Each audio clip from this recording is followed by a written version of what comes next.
Hallelujah, hallelujah,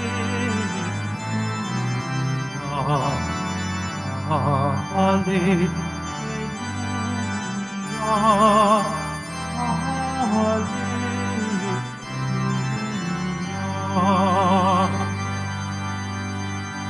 Espiritu'y magtuturo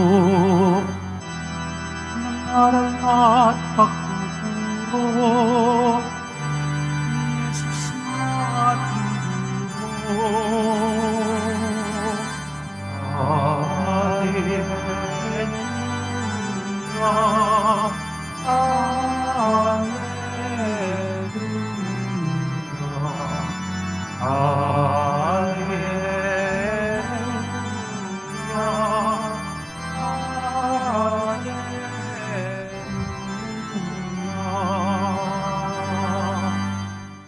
Sumainyo ang Panginoon. At sumaiyo rin. Ang mabuting balita ng Panginoon ayon kay San Juan.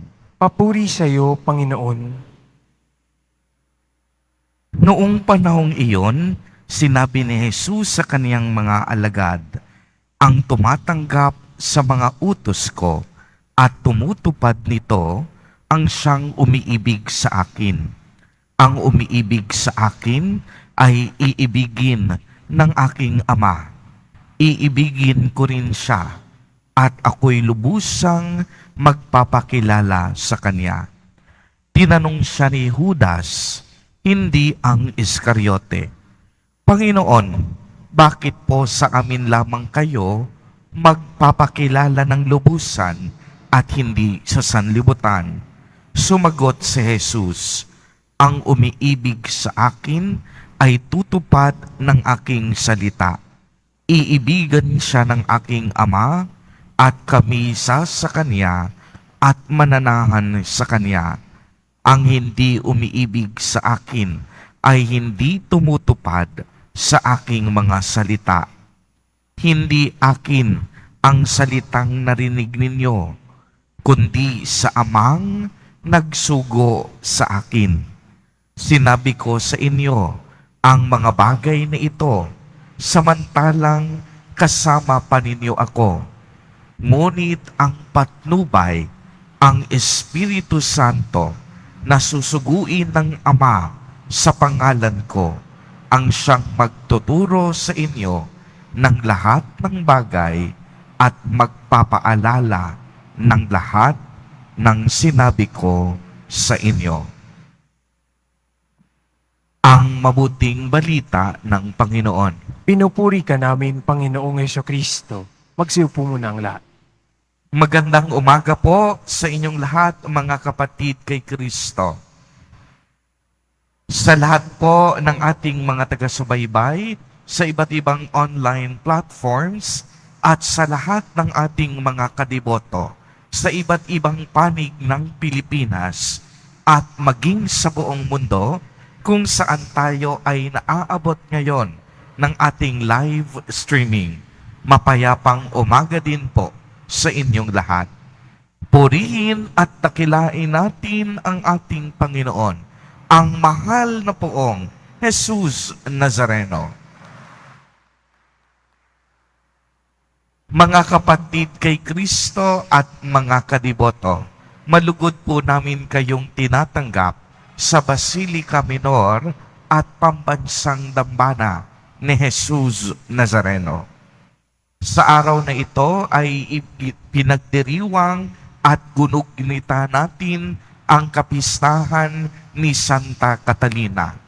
Sa ating ebanghelyo sa araw na ito, magandang itanong sa ating pagninilay, paano po tayo nakikilala bilang mga Kristiyano o alagad ni Jesus Nazareno?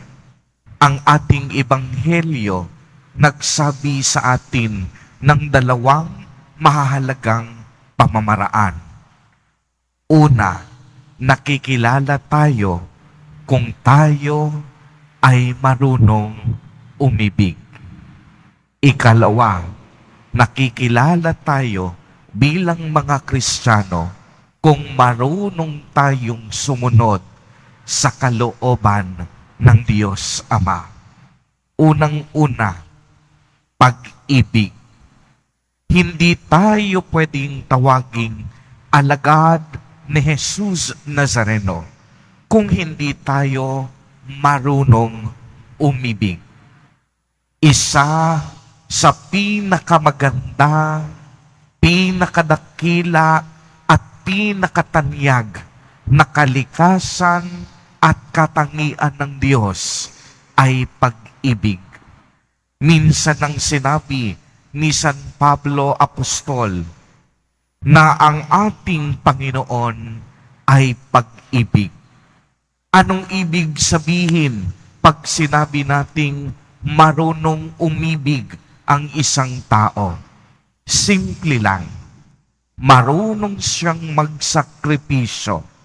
Marunong siyang mag-alay ng kaniyang sarili at buhay para sa ikabubuti ng kanyang minamahal o iniibig. Ito ang ibig sabihin ng pag-ibig. Ito ang dakilang pag-ibig na ipinadama sa atin ni Jesus Nazareno. Ito ang dakilang pag-ibig na naranasan natin sa ating Diyos Ama. Isinugo niya ang kanyang bugtong na anak na si Jesus Nazareno upang tubusin tayo sa ating kasalanan at upang huwag tayong malugmok sa lagim ng kasalanan at kamatayan. Si Jesus Nazareno naman, tinanggap niya ang kalooban ng kaniyang Ama. Hindi siya nabuhay kapantay ng Diyos. Inialay niya buong puso niya upang maging buhay na handog para sa ikapagpapatawad ng mga kasalanan. Ang pag-ibig ni Jesus Nazareno humantong hanggang kamatayan sa krus. Ang pag-ibig ni Jesus Nazareno humantong hanggang sa pagpapatawad sa mga taong yumurak, sa mga taong sumirak, sa mga taong hindi naging mabuti sa Kanya. Si Jesus Nazareno, nag-alay ng Kaniyang sarili, hindi lamang sa mga mabubuti. Ibinuhos niya katawan, dugo at kaluluwa, maging sa masasama, para sa katubusan ng kanilang kasalanan. Ito ang ibig sabihin ng tunay na pag-ibig. Marunong tayong magsakripisyo. Marunong tayong mag-alay ng sarili, hindi para sa ating kapakanan, kung hindi para sa ikabubuti ng ating mga iniibig.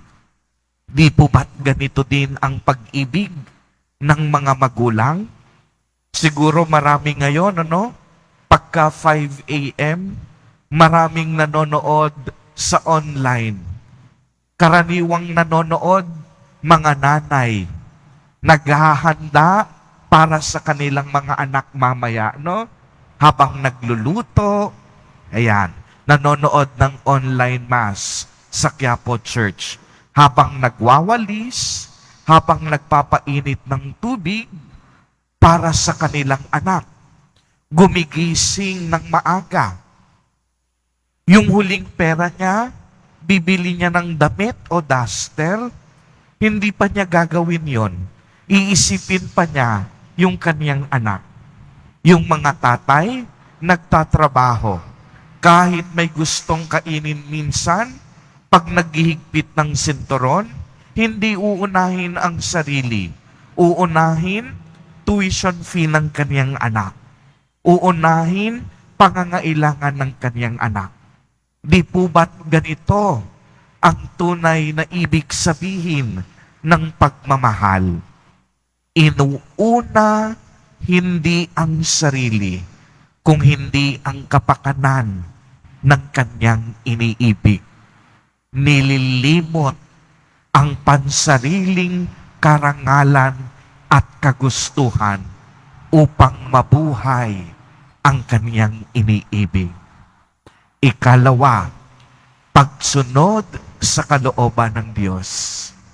Alam po ninyo, napakahirap sumunod sa kalooban ng Diyos ang isang taong sarado ang puso't pag-iisip.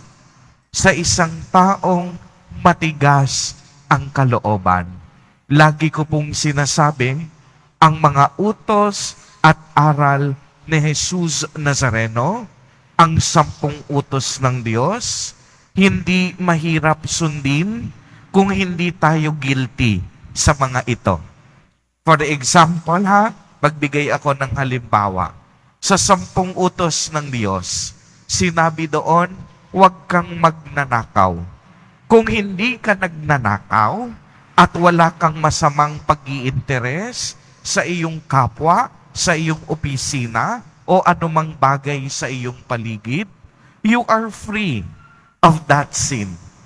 Kahit paulit-ulit sabihin sa iyo yan, kung hindi mo yan ginagawa, walang epekto sa iyo yan. Kasi nga, you are free of that sin. It applies to all the commandments of God.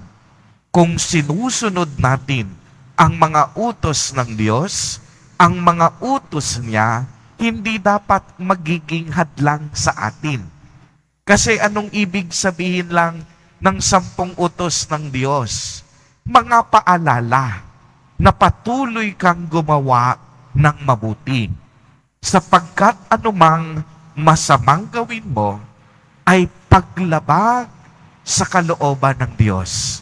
At ang anumang paglabag ay kawalan ng pag-ibig at pagmamahal. Di po ba't konektado pa rin sa unang pagkakakilanlan natin? Dapat marunong tayong umibig. Kung tayo'y nabubuhay sa kasalanan, ang kasalanan mismo, ang ibig sabihin, kawalan ng pag-ibig. Ang kasalanan mismo, nangangahulugang, hindi tayo nagmamahal. Kasi sa oras na piliin natin ang kasamaan lagi kalaban ng katotohanan at pagmamahal. Bakit? Dahil ang Diyos ay katotohanan, ang Diyos ay pag-ibig. Anumang labag sa Diyos, hindi mabuti, kasalanan at paglabag. Mga kapatid kay Kristo at mga kadiboto, sa araw na ito, patuloy na ipinapaalala sa atin, pag-ibayuhin natin ang ating pag-ibig sa ating Panginoon. Pag-ibayuhin pa natin ang pagsunod sa Kanyang kalooban upang ang bawat isa sa atin maging karapat-dapat tawaging alagad ni Jesus Nazareno. Amen. Purihin at dakilain natin ang ating Panginoon, ang mahal na poong Jesus Nazareno.